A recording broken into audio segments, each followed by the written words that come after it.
Hello मित्रांनो, मी Satyam sir आपल्या सगळ्यांचं स्वागत करत आहे आपल्या मुकेश सर चॅनलवरती। तर चला या व्हिडिओमध्ये आपण आपला 4th चॅप्टर म्हणजे थर्मोडायनामिक्स चॅप्टर सुरू करत आहोत। आता हा चॅप्टर खूप इम्पॉर्टंट आहे, खूप मुलांना स्टुडंट्सला हा चॅप्टर मुलींना हा चॅप्टर खूप इझी सुद्धा वाटतो। कारण की काय होतं, या चॅप्टरचे न्यूमेरिकल्स फॉर्म्युला बेस्ड असतात, कॉन्सेप्ट तितक्या पाहिजेशा अवघड नाहीये जर तुम्ही समजून घेतला चांगल्या प्रकारे तर। पण आपण जे बघणार आहोत ना, आपण ते थोडं वेगळ्या पद्धतीने बघणार आहोत। आपण वेगळ्या पद्धतीने म्हणजे काय बघणार आहोत, आता नीट लक्ष द्या त्याच्याबद्दल। आपण पूर्ण डिटेलमध्ये जाणार आहोत बोर्ड्सच्या, जसं आपण केटीजी मध्ये केलं त्यापेक्षाही थोडंसं अजून जास्त बोर्ड्सच्या डिटेलमध्ये जाणार आहोत। त्यानंतर सीईटीचे क्वेश्चन्स बघणार आहोत आणि नीट जेईचे क्वेश्चन्स एक पर्टिक्युलर प्रोसेसेस वगैरे झाल्यानंतर आपण बघणार आहोत। तर आपण जेई पर्यंत जाणार आहोत क्वेश्चन्स सोबत, ठीक आहे। तर चला सुरू करूया आपण थर्मोडायनामिक्स सोबत। तर बघा, सगळ्यात आधी डेफिनेशन आहे थर्मोडायनामिक्सची। आता थर्मोडायनामिक्स वर्डला ब्रेक करा बरं आधी।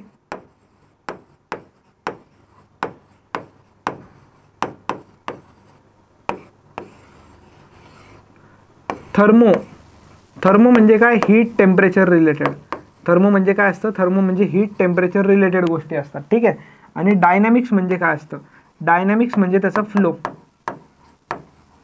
हीटचा फ्लो याच्या रिलेटेड आपण बघणार आहोत, ठीक आहे। फ्लो म्हणजे हा वर्ड ॲक्च्युली मेकॅनिक्स, डायनामिक्स हा वर्ड ॲक्च्युली मेकॅनिक्स रिलेटेड आहे, पण आपण ते मेकॅनिक्स म्हणजे काय, फ्लो असतो, तो फ्लो असतो म्हणजे बॉडीचं मोशन वगैरे असतं। इथं आपल्याकडे हीटचं मोशन आहे, ठीक आहे। तर त्या हीटच्या मोशन वगैरे बद्दल आपण इथं आता स्टडी करणार आहोत। आता हीट तुम्हाला माहिती आहे, heat always flow from heat always flow from high temperature to low temperature. म्हणजे हीट प्रत्येक वेळेस कोणत्याही वस्तूपासून हाय टेम्परेचर पासून लो टेम्परेचर पर्यंत ऑटोमॅटिक फ्लो होतं, म्हणजे त्यासाठी आपल्याला काहीच नाही करावं लागत। अच्छा सर, लो पासून जर हाय पर्यंत फ्लो करायचं आहे, तर जर हीटला आपल्याला लो पासून हाय पर्यंत फ्लो करायचं आहे तर ते पण पॉसिबल आहे। ते आपण या चॅप्टरच्या लास्ट पार्टमध्ये बघूया, ठीक आहे। आता या डेफिनेशन वगैरे वरती जाण्याआधी, हीट ही एक फॉर्म आहे एनर्जीचा। हीट काय आहे, एक एनर्जीचा फॉर्म आहे। तर त्याचं एनर्जीचा फॉर्म म्हणजे त्याचं युनिट जूल असतं। एक अजून युनिट येतं बघा, एक अजून युनिट येतं कॅलरीज। खूप जास्त प्रमाणात तर यूज होत नाही बोर्ड्समध्ये, सीईटी मध्ये पण होतं थोडंफार, नीट जेई मध्ये जास्त यूज होतं। पण हे लक्षात ठेवायलाच पाहिजे, कधी कधी क्वेश्चन जर लेवल वाढवली तर युनिट चेंज करून टाकतात। लक्षात ठेवायचं, एक कॅलरी म्हणजे असतं, हे तुम्ही शाळेत शिकलेले आहात किंवा 11च्या थर्मल प्रॉपर्टीज ऑफ मॅटरमध्ये पण बघितलेलं आहे। एक कॅलरी म्हणजे असतं 4.18 जूल, आणि याच 4.18 जूलला ना आपण अप्रॉक्सिमेटली लिहितो 4.2 जूल। याच 1 कॅलरीला आपण लिहितो 4.2 जूल। किती लिहितो आपण, 4.2 जूल लिहितो, बस दॅट्स इट, ठीक आहे। आता सर, हे तर कॅलरीचं जूलमध्ये सांगितलं, जूलचं कॅलरी पण करावं लागतं का? हां, ऑप्शन्सनुसार आपल्याला जूल टू कॅलरी पण जावं लागतं कधी कधी। तर जूल टू कॅलरी जायचं आहे तर 1 जूल म्हणजे असतं 1 डिवायडेड बाय 4.2 कॅलरीज। आता हे 4.2चं कॅल्क्युलेशन प्रत्येक वेळेस करत बसायचं का? तर नाही, तुम्ही इकडे आलात PGMNT मध्ये आलात, ठीक आहे। तर तुम्हाला एकदम सिंपल, हे 1 डिवाइड बाय 4.2 येतं 0.4 कॅलरीज, म्हणजे 1 जूल म्हणजे 0.24 कॅलरीज। हे युनिट्स लक्षात ठेवा, खूप कामी येतील क्वेश्चन्समध्ये, तो खूप कामी येतील, तुम्हाला दिसूनच जाईल ते। बघा, thermodynamics is mostly study of conversion of work or any form of energy into heat or the way around. म्हणजे वर्कचं कन्वर्जन हीटमध्ये करायचं किंवा हीटचं कन्वर्जन वर्कमध्ये करायचं, या रिलेटेड सगळ्या गोष्टी आपण थर्मोडायनामिक्समध्ये बघणार आहोत, ठीक आहे। सगळ्या गोष्टी थर्मोडायनामिक्समध्ये बघणार आहोत। According to modern theory, heat is the form of energy, ठीक आहे, माहिती आहे आपल्याला। Thermodynamics is the branch of physics that deals with concept of heat and temperature. Thermodynamics म्हणजे अशी ब्रांच जी हीट आणि टेम्परेचर रिलेटेड स्टडी करते, त्यांची inter conversion heat to energy आणि अदर फॉर्म्स ऑफ एनर्जी। म्हणजे जे एनर्जीचे भरपूर काही फॉर्म्स असतात, तर हीटचं एनर्जीमध्ये कन्वर्जन या रिलेटेड स्टडी आपण बघतो थर्मोडायनामिक्समध्ये। नेक्स्ट, आता थर्मल इक्विलिब्रियम काय असतं। थर्मल इक्विलिब्रियमवर जाण्याआधी एक स्टेटमेंट असतं बघा, ते स्टेटमेंट खूप इम्पॉर्टंट आहे। ते स्टेटमेंट तुम्ही लक्षात ठेवायला हवं, स्कूलमध्ये तुम्ही शिकलेलं आहात ते स्टेटमेंट।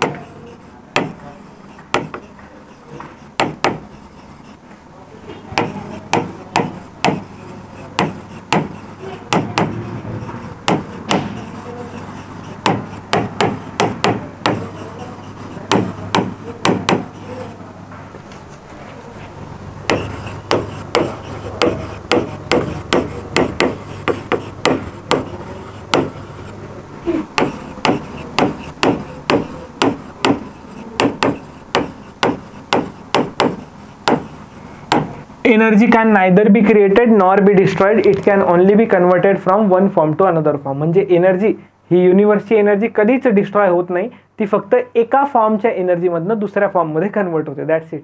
याला आपण एनर्जी कन्झर्वेशन प्रिन्सिपल म्हणतो. यालाच आपण काय म्हणतो? Energy conservation principle. चला पुढे जाऊया. आता थर्मल इक्विलिब्रियम वरती जाऊया. आता थर्मल इक्विलिब्रियम काय असतं बघा बरं. थर्मल इक्विलिब्रियम म्हणजे काय? सेम नेट ज्या गोष्टी असतात त्या झिरो असतात. आता इथे एक ॲनिमेशन दिसतंय तुम्हाला. 2 रॉड जॉईन केलेत. समजा एक रॉड इकडचा होता, एक रॉड इकडचा होता. आता बघा फक्त तिकडं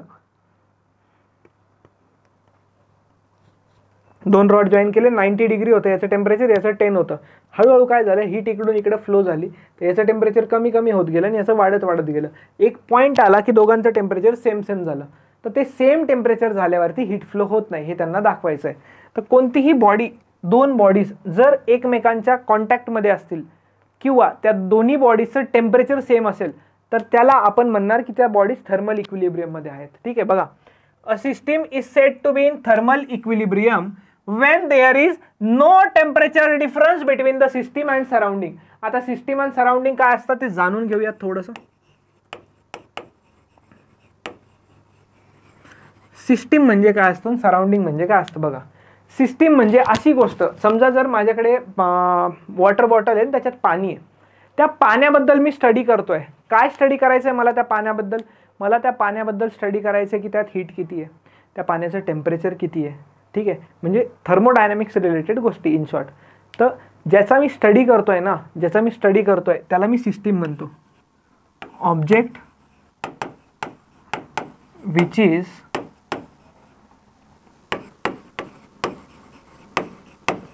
which is under investigation.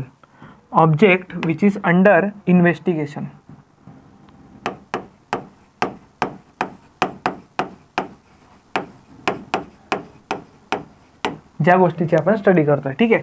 Next असतं सराउंडिंग. जर आता समजा माझ्याकडे वॉटर बॉटल होती आणि त्या वॉटर बॉटलमध्ये पाणी होतं, वॉटर होतं बॉटलमध्ये. त्या वॉटरचा मी स्टडी करतोय तर ते वॉटर माझं सिस्टीम झालं.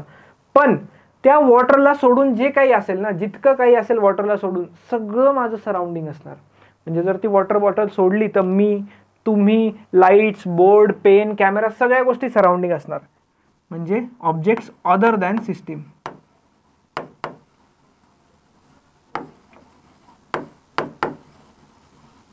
Objects other than system. सिस्टीमला सोडून जे काही आहे ते सगळं आपलं काय असणार, सराउंडिंग असणार. ठीक आहे. आणि अजून एक गोष्ट असते इम्पॉर्टंट अशी गोष्ट, त्याला आपण म्हणतो बाउंड्री.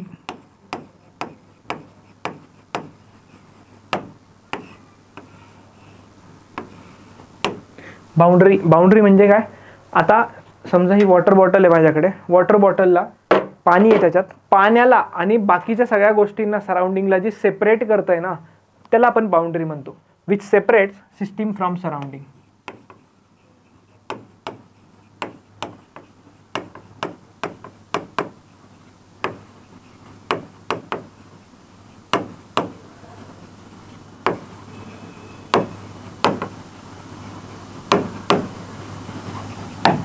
ठीक आहे. Which separate system from surrounding. हे झाली बेसिक गोष्ट. आता याचं स्टेटमेंट वगैरे पण येतं. नेक्स्ट असतो बघा बाळांनो, 0th लॉ ऑफ थर्मोडायनॅमिक्स. जसे न्यूटनचे किती लॉज असतात? न्यूटनचे 3 लॉज असतात बघा. तर न्यूटनचे फर्स्ट, सेकंड, थर्ड लॉ असतो. थर्मोडायनॅमिक्समध्ये पण 3 लॉज असतात. सुरुवात 0 पासून होते. 0th लॉ, फर्स्ट लॉ आणि सेकंड लॉ, असे 3 लॉज असतात. तर 0th लॉ ऑफ थर्मोडायनॅमिक्स काय माहिती का? हा थर्मल इक्विलिब्रियमवर बेस्ड आहे. 0th लॉ ऑफ थर्मोडायनॅमिक्स हा थर्मल इक्विलिब्रियमवर बेस्ड आहे. म्हणजेच जर माझ्याकडे 3 ऑब्जेक्ट आहेत, समजा 3 ऑब्जेक्ट आहेत माझ्याकडे, समजा ABC किंवा ठीक आहे ABC. जर मी म्हणतोय की A आणि C थर्मल इक्विलिब्रियममध्ये, A आणि C थर्मल इक्विलिब्रियममध्ये, याचा अर्थ काय होतो? सांगा बरं. की टेम्परेचर ऑफ A आणि टेम्परेचर ऑफ C सेम असणार. बरोबर आहे ना? बरोबर आहे. A आणि C थर्मल इक्विलिब्रियममध्ये म्हणजे टेम्परेचर ऑफ A आणि टेम्परेचर ऑफ C काय असणार? सेम असणार. मग थोडा वेळ झाला आणि मी म्हणतो A आणि B पण थर्मल इक्विलिब्रियममध्ये, म्हणजेच मी म्हटलं टेम्परेचर ऑफ A आणि टेम्परेचर ऑफ B पण सेम आहे.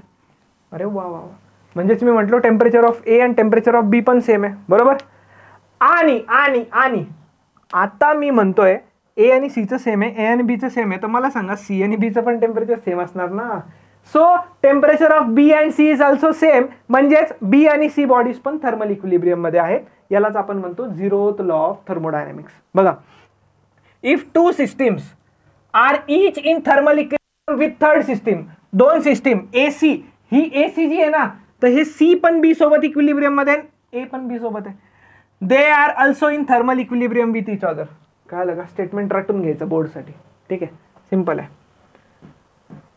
नेक्स्ट, आता ही गोष्ट, हे खूप इम्पॉर्टंट पॉईंट आहे बरं का, खूप इम्पॉर्टंट पॉईंट आहे.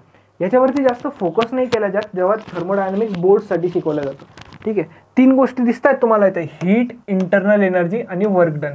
याच्याबद्दल तर आपण नंतर बोलणारच आहोत, पण याच्याबद्दल मी खूप जास्त डिटेलमध्ये डिस्कशन करणार आहे तुमच्यासोबत आता, जे डिस्कशन तुम्हाला नाही मिळणार कुठंच. ठीक आहे, so your focus should be completely here, पूर्ण फोकस तुमचा इथं असला पाहिजे. ठीक आहे, बघा आता हीट म्हणजे काय म्हणतंय, heat is the form of energy that is transferred between system and surrounding, environment पण म्हणतो बरं का सराउंडिंगला, due temperature difference that exist between two. हे काय फ्रेंच फ्राईज नाही बरं का, नाही तर म्हणसाल फ्रेंच फ्राईज आणले काय मॅकडॉनल्ड्सचे, अरे आग लागली आग, हीट फ्लोचं डायरेक्शन दाखवत आहे. म्हणजे जर हीट कुठून कुठं फ्लो होती, सिस्टीम आणि सराउंडिंगमध्ये हीट फ्लो होते, जर त्यांच्या दोघांच्या टेम्परेचरमध्ये डिफरन्स असेल तर. सेम टेम्परेचर असल्यावरती हीट फ्लो होत नाही, तर त्यालाच आपण म्हणतो हीट. आता हीटला डिनोट कशाने करतो, हीटला डिनोट कशाने करतो आपण, हीटला आपण डिनोट करतो क्यूनी. ठीक आहे, आता इथं मी थोडंसं 11th बेसिक डिस्कस करतो. हे 11th बेसिक म्हणा किंवा तुम्ही मी जे आता सांगणार आहे स्कूलमध्ये पण बघितलंय, थर्मल प्रॉपर्टीज ऑफ मॅटर जो असतो ना चॅप्टर, तर त्याच्यात एक फॉर्म्युला बघितला असणार तुम्ही, Q is equals to MS delta T, असतो का नाही फॉर्म्युला. याच्याबद्दल आपण KTG मध्ये पण बघितलंय बरोबर ना, पण आता काही लोकांनी KTGचे लेक्चर नसेल बघितले किंवा विसरून गेले असाल तर बघा, Q is equals to MS delta T. M म्हणजे काय असतं, मास असतं, डेल्टा टी म्हणजे चेंज इन टेम्परेचर, एस म्हणजे असतं स्पेसिफिक हीट, एस म्हणजे काय असतं स्पेसिफिक हीट. आता ही जी स्पेसिफिक हीट आहे ना, ॲक्च्युली याला आपण ग्राम स्पेसिफिक हीट म्हणतो. काय म्हणतो याला आपण, ग्राम स्पेसिफिक हीट, कारण की स्पेसिफिक हीटचे 2 टाईप असतात.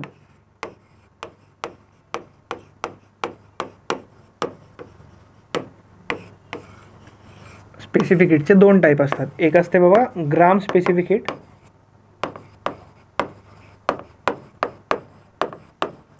आणि दुसरी वाली असते मोलार स्पेसिफिक हीट. आता काय डिफरन्स आहे ते परत सांगतो मी, डोंट वरी.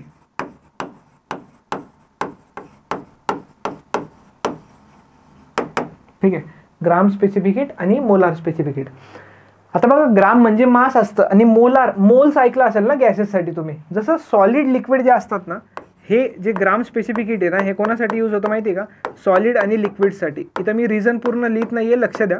सॉलिड आणि लिक्विडमध्ये काय असतं माहिती आहे का, स्पेसिफिक हीटची जर व्हॅल्यू आहे, समजा आईस म्हणा किंवा कॉपर म्हणा, हे सॉलिड झाले, तर यांची स्पेसिफिक हीटची व्हॅल्यू फिक्स आहे यांची स्पेसिफिक हीटची व्हॅल्यू. जसं की example, specific heat of ice जर घेतलं तर ते आपण घेत असतो 0.5 कॅलरी पर ग्राम डिग्री सेल्सिअस. जर वॉटर म्हटलं ना, वॉटर म्हटलं की सरळ 1 कॅलरी पर ग्राम डिग्री सेल्सिअस येतं. या फिक्स्ड व्हॅल्यूज असतात सॉलिड लिक्विडसाठी. पण गॅसेससाठी असं नसतं, गॅसेससाठी स्पेसिफिक हीटची व्हॅल्यू फिक्स नसते, ती प्रोसेसवर डिपेंड करते. प्रत्येक वेळेस गॅसेसची स्पेसिफिक हीट चेंज होते. एका गॅससाठी कोणी जर विचारलं की किती स्पेसिफिक हीटच्या व्हॅल्यूज असतात, तर एका गॅससाठी इन्फायनाईट नंबर ऑफ स्पेसिफिक हीटच्या व्हॅल्यूज असतात. थोडं पुढं जाऊ तसं कळेल तुम्हाला. ग्राम स्पेसिफिक हीटला आपण S ने डिनोट करतो आणि मोलार स्पेसिफिक हीटला आपण C ने डिनोट करतो. जसं हे सॉलिड लिक्विडसाठी असतं, तसंच मोलार स्पेसिफिक हीट जे असतं ना, ते गॅसेससाठी असतं. कोणासाठी असतं ते, गॅसेससाठी असतं. आणि गॅसेससाठी, एका गॅससाठी स्पेसिफिक हीटच्या व्हॅल्यू, मोलार स्पेसिफिक हीटच्या व्हॅल्यू इन्फायनाईट असतात. किती असतात, इन्फायनाईट, लक्षात ठेवायचं. आता जसं हा फॉर्म्युल्यामध्ये S आलं ना, तर गॅसेससाठी बनवायचा आहे हो आपल्याला तसा फॉर्म्युला. तर गॅसेससाठी जर तसा फॉर्म्युला बनवायचा आहे, कारण थर्मोमध्ये आपण गॅसेसची जास्त स्टडी करतो, तर Q is equals to MS delta T असतं ना. तर इकडं मास असतं, मास, इकडं मास नसतं, इकडं मोल असतं. तर मोल असलं म्हणजे N येतं आणि तिकडं S असतं ग्राम, इकडं असतं मोल, तर C येतं आणि इंटू डेल्टा टी. तर हा फॉर्म्युला तुम्हाला लक्षात असला पाहिजे, Q is equals to NC delta T. ठीक आहे, आता काही प्रोसेसबद्दल इथं थोडंसं आपण डिस्कशन करून घेऊया, डोंट वरी अबाउट दॅट. आता C जे आहे ना, C depends on process.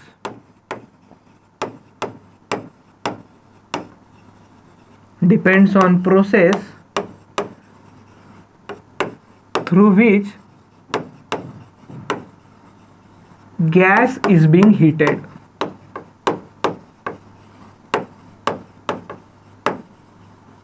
Depends on process through which gas is being heated. म्हणजे कोणत्या प्रोसेसने गॅस हीट होतोय त्यावरती ते सी डिपेंड करतं. आता प्रोसेस कोणत्या कोणत्या आहेत आपल्याकडे, तुम्हाला प्रोसेस कोणत्या कोणत्या आहेत ना त्या गोष्टी माहिती पाहिजे. ठीक आहे, प्रोसेस कोणत्या कोणत्या आहेत मी नाव सांगतो तुम्हाला आणि प्रत्येक प्रोसेससाठी क्यू पण वेगळा असेल. मग मला सांगा सी प्रोसेसवर डिपेंड करतो तर क्यू पण कसा असेल, क्यू पण depends on process, Q will also depend on process. आणि प्रोसेसवर ज्या गोष्टी डिपेंड करतात ना, केमिस्ट्रीमध्ये दोन गोष्टी असतात बघा, एक असतं स्टेट फंक्शन आणि दुसरं असतं पाथ फंक्शन. स्टेट फंक्शन म्हणजे फक्त ते इनिशियल आणि फायनल स्टेटवरतीच डिपेंड करतं. जसं की इंटरनल एनर्जीबद्दल आपण डिस्कस करूया, तो एक स्टेट फंक्शन आहे. पण क्यू जे असतं ना, क्यू हे एक पाथ फंक्शन असतं. तर ते फक्त कसं इनिशियल फायनल स्टेटवर डिपेंड नाही करत, तर बाय विच प्रोसेस कसं ते इनिशियल टू फायनल आलेत तुम्ही त्याच्यावर डिपेंड करतो. दोन प्रकारचे नातेवाईक असतात आपल्याकडे. जर कुणाच्या गावाकडे जायचं तुम्हाला नातेवाईकांच्या, तर दोन प्रकारचे नातेवाईक असतात. कसं एक जे नातेवाईक असतात तर ते जातात, गेल्यावरती तुम्ही गेला समजा त्यांच्या घरी तर विचारता किती वाजता निघाले पाहुणे, किती वाजता आले, बस संपला विषय. जास्त पंचायत नसते त्यांना. पण दुसऱ्या टाईपचे नातेवाईक असे असतात की तुम्ही गेले त्यांच्या घरी तर त्याचा आनंद आहे, कसे आले आणि मग कुठून आले, मग कुठं नाश्ता केला आणि मग इथूनच का बरं आले, तिकडून काहून नाही आले, मग सांगा ना. मग तिकडून आले असते तर लवकर आले असते, तिकडचा रोड जरा जास्त भारी होता असं म्हणतात ना ते. तर ते झाले पाथ फंक्शन. म्हणजे ते कसे आले काय आले लय पंचायत असते त्यांना. आणि आधीचं काय होतं ते स्टेट फंक्शन होते, एकदम स्ट्रेट फॉरवर्ड काम, किती वाजता निघाले किती वाजता आले, वा चांगला आनंद झाला तुम्ही आले संपला.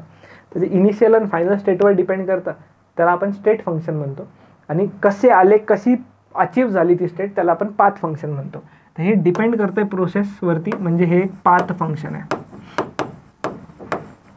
आता प्रोसेसच्या टाईपबद्दल आपण डिस्कशन करत होतो. मी काही सिंपल प्रोसेस सांगतो तुम्हाला. एक असतं आयसोबारिक प्रोसेस, नाव सांगतोय आता फक्त. एक असतं आयसोकोरिक प्रोसेस, एक असतं आयसोथर्मल प्रोसेस, आणि अरे 6 नंबर कुठून 1-2 चुकायला लागले रे बाबा, आपले चुकायला लागले 1-2. आणि एक असतं ॲडियाबॅटिक प्रोसेस. ठीक आहे, थोडंसं फोकस असू द्या तुमचा आता. बारीक म्हणजे काय, बारीक का, अरे मराठीतला बारीक नाही रे तो सगळ्या, अरे का ते मराठीतला बारीक नाही आहे. आयसो म्हणजे सेम आणि बार हे एक प्रेशरचं युनिट असतं. तर आयसोबारिक प्रोसेसमध्ये प्रेशर कॉन्स्टंट असतं. आयसोथर्मल, आयसो म्हणजे सेम आणि थर्मल म्हणजे काय टेम्परेचर. तर या प्रोसेसमध्ये टेम्परेचर कॉन्स्टंट असतं. आयडियल गॅस इक्वेशन बघितलाय ना, आठवतोय का आयडियल गॅस इक्वेशन, याच्यात पण कामी येणार आहे तो, PV = nRT. तर इथं प्रेशर झालं टेम्परेचर झालं तर आयसोकोरिक म्हणजे व्हॉल्यूम कॉन्स्टंट येऊन जातो, संपला विषय. ठीक आहे, आता राहिली ॲडियाबॅटिकची गोष्ट. ॲडियाबॅटिकमध्ये नो हीट एक्सचेंज, हीट देत नाही असं नाही, हीट एक्सचेंज होत नाही सिस्टीम आणि सराउंडिंगमध्ये. ठीक आहे, हीट एक्सचेंज होत नाही सिस्टीम आणि सराउंडिंगमध्ये. आता प्रत्येक प्रोसेससाठी सीची व्हॅल्यू वेगळी असते. जसं आयसोबारिक प्रोसेससाठी सीची व्हॅल्यू CP होऊन जाते, आयसोकोरिक प्रोसेससाठी सी होऊन जाते. या प्रोसेससाठी सी आयसोथर्मल लिहू आपण IT. आता बघा मी शॉर्ट फॉर्ममध्ये प्रोसेसचे नाव इथं लिहून ठेवतो. आयसोबारिकला मी IB म्हणणार, आयसोकोरिकला मी IC म्हणणार, आयसोथर्मलला मी IT म्हणणार. हे शॉर्ट फॉर्म यूज केले ना कसं बरं असतं जरासं. ठीक आहे, आता हीटबद्दल बोललो मी. CP CV माहिती आहे ना तुम्हाला आता, अरे यार KTG मध्ये खूप डिटेलमध्ये डिस्कस केलं तर मी, आठवतंय का. CP म्हणजे molar specific heat at constant pressure, CV म्हणजे molar specific heat at constant volume, आणि C फॉर आयसोथर्मल प्रोसेस, आणि ॲडियाबॅटिकसाठी C वेगळा असणार. कसं काय कॅल्क्युलेशन करायचं ना त्या सगळ्या गोष्टी डिटेलमध्ये होतील, त्याची तुम्ही चिंताच करायची नाही. म्हणजे आयसोकोरिक प्रोसेससाठी याचा फॉर्म्युला NCB∆T, संपलं. आयसोबारिक प्रोसेससाठी याचा फॉर्म्युला NCP∆T, संपलं. या दोन प्रोसेससाठी क्यूचा फॉर्म्युला खूप इम्पॉर्टंट ठरतो. तर होप सो तुम्हाला इथपर्यंत हे हीटबद्दल सगळ्या गोष्टी कळाल्या असतील, हीटचे हे फॉर्म्युले पण कळाले असतील, CP CV कधी काय यूज करायचं. ठीक आहे, हीटच्या युनिटबद्दल पण आपण बोललोय तर त्यात काही विषयच नाही. हीट झालं. आता पुढं आपल्याला बोलायचं इंटरनल एनर्जीबद्दल. अरे रे काय इंटरनल एनर्जीबद्दल आपल्याला बोलायचं आहे. आता इंटरनल एनर्जी म्हणजे काय, आतली एनर्जी. आता आयडियल गॅस म्हणतो ना, आयडियल गॅसमध्ये पोटेन्शियल एनर्जी नसते, माहिती आपल्याला, फक्त काय असते, कायनेटिक एनर्जी असते. तर इंटरनल एनर्जीला मी शॉर्ट फॉर्ममध्ये IE लिहितो, याला आपण यूनी डिनोट करतो, याला आपण यूनी डिनोट करतो. ठीक आहे. याचा फॉर्म्युला काय असतो बघा. आता यूचा फॉर्म्युला बघितला आहे ना आपण KTG मध्ये, NCV. इथं डेल्टा टी घेतलं तर इथं डेल्टा यू घ्यायचा. डेल्टा यूचा फॉर्म्युला असतो NCV डेल्टा टी. सर हे CV म्हणजे काय, आयसोकोरिक प्रोसेसचा दिलाय का तुम्ही?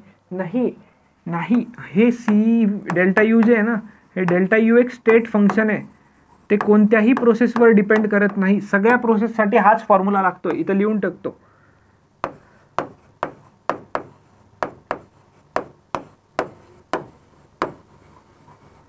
सगळ्या प्रोसेससाठी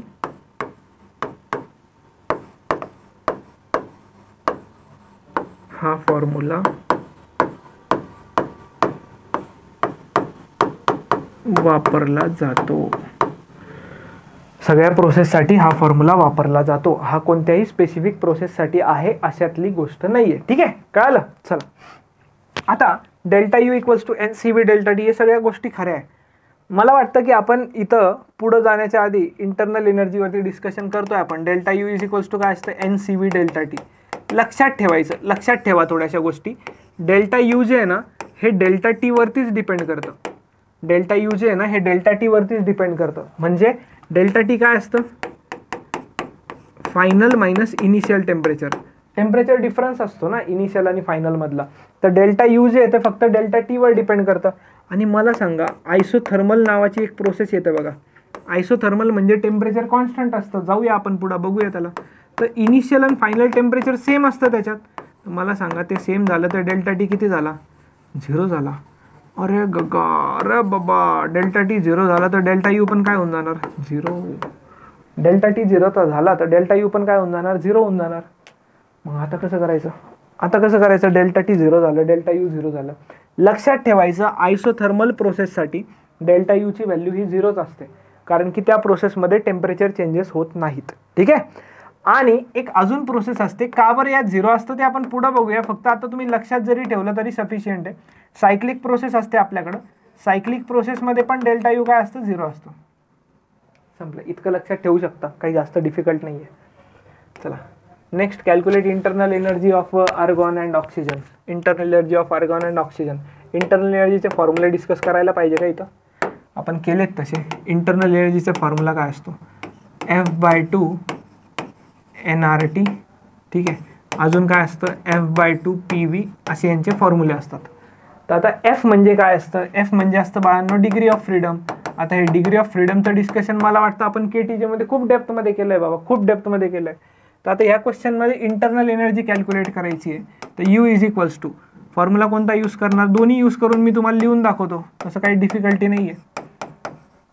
PV यूज करा किंवा हा यूज करा. जर मी गोष्ट यूज करतोय आर्गॉनसाठी, तर लक्षात ठेवा, आर्गॉन हा एक मोनो ॲटॉमिक गॅस आहे. आर्गॉन कसा एक मोनो ॲटॉमिक गॅस आहे. आणि मोनो ॲटॉमिक गॅससाठी F ची व्हॅल्यू किती घेतो आपण, 3 घेतो. तुम्हाला सांगा U किती येणार तुमचं, 5/2 nRT येणार किंवा 5/2 PV येणार. एक बेसिकचा क्वेश्चन होता, तुमची कॉन्सेप्ट फक्त, अरे यार 5 का बरं लिहितोय मी इथं, 3 आहे सॉरी. ठीक आहे, बरोबर. आणि दुसरा गॅस कोणता दिला आपल्याला, ऑक्सिजन. आता ऑक्सिजन म्हणलं तर फक्त O नाही घ्यायचं, O2 घ्यायचं. आता O2 हा कसा गॅस दिसतोय तुम्हाला, सर O2 हा डायटॉमिक गॅस दिसतोय. आणि डायटॉमिक म्हणजे F ची व्हॅल्यू 5 घ्यायची. ठीक आहे. त्यात रिजिड नॉन रिजिड आपण सगळं डिस्कशन केलंय, तर त्यात परत डिस्कशन करण्याची गरज नाही आहे. यूचा फॉर्म्युला बघून घ्या. यूचा फॉर्म्युला येणार 5/2 nRT is equals to 5/2 PV. काही लिहा चालतं, आपल्याला तिथं ऑप्शन नाही, काही नाही आहे, त्यामुळे आपण थोडं डिटेलमध्ये बघितलं. ठीक आहे. चला, तर पुढे जाऊयात आपण. Next, thermodynamic state variable. Simple आहे. थर्मोडायनॅमिक स्टेट व्हेरिएबल म्हणजे काय, थर्मोडायनॅमिक सिस्टीम म्हणजे अशा कलेक्शन ऑब्जेक्टचा असा ग्रुप, युनिट, की त्यात ॲबिलिटी आहे एनर्जी एक्सचेंज करण्याची सराउंडिंग सोबत, की त्यांच्यात काय आहे, ॲबिलिटी आहे एनर्जी एक्सचेंज करण्याची सराउंडिंग सोबत. त्यांना आपण म्हणतो थर्मोडायनॅमिक सिस्टीम. ठीक आहे. Next, anything that is not a part of system is it surrounding. जे पण सिस्टीमचं पार्ट नाही आहे त्याला आपण सराउंडिंग म्हणतो. बघितलं आपण थोड्या वेळा आधी. त्याला आपण इन्व्हायरमेंट पण म्हणतो बघा. ठीक आहे. आता स्टेट व्हेरिएबल्सवरती पण जाऊया. तर तुम्हाला आयडियल गॅस इक्वेशन डिटेलमध्ये माहिती पाहिजे. एक गोष्ट सांगू का, आपण KTG बघा, कॉमेंट जाऊन बघा तुम्ही KTGच्या व्हिडिओजवरती, तुम्हाला मस्त जबरदस्त कॉमेंट्स मिळतील ज्याच्याने खूप मोटिवेशन मिळत आहे की अजून चांगला कंटेंट दिला पाहिजे.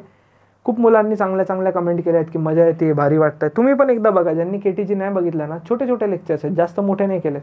मोठे लेक्चर असले काय होतं, बोर होतं मुलांना बघायला. तर छोटे लेक्चर करण्याचा ट्राय केला आहे, ज्यानुसार आपले तुमचा कंटेंट पण कव्हर होईल आणि एकदम डेप्थमध्ये बघू शकता तुम्ही.